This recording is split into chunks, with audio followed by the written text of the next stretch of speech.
redeemed from the night, bathed in your glory, reflecting your light.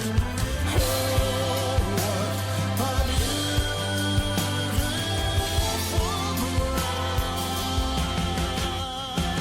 bride. Good morning, and thank you for tuning in to the Master's Call Ministries International podcast, a program in which we will be talking about the truth, the whole truth, and nothing but the truth, so help us God.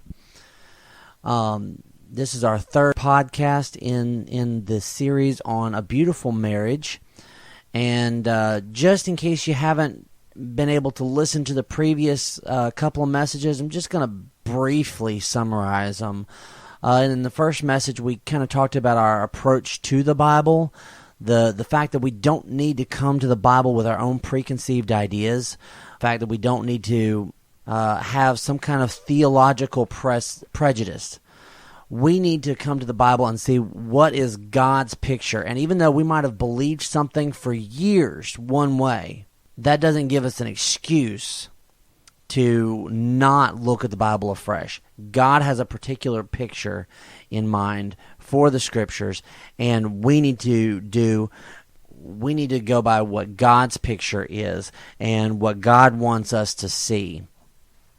So that was what we basically talked about in the first message. In the second message, we saw that our relationship with God is pictured in the Bible as a beautiful marriage.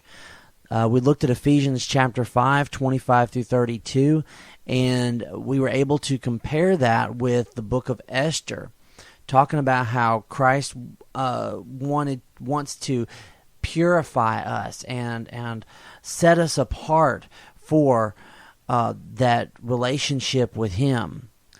And so we definitely saw a very clear basis for comparing a relationship with God to a marriage. So for this lesson, for this podcast, we wanted to look at the book of Ruth.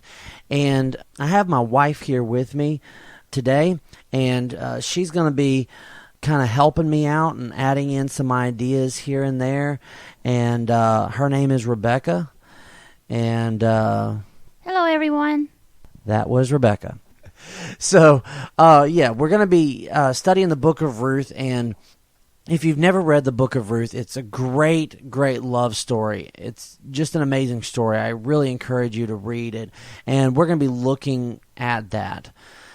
To kind of set up our study in Ruth, let me say at the outset that we're going to be highlighting some different scriptures in Ruth. So we're not going to read through the whole thing. That would get kind of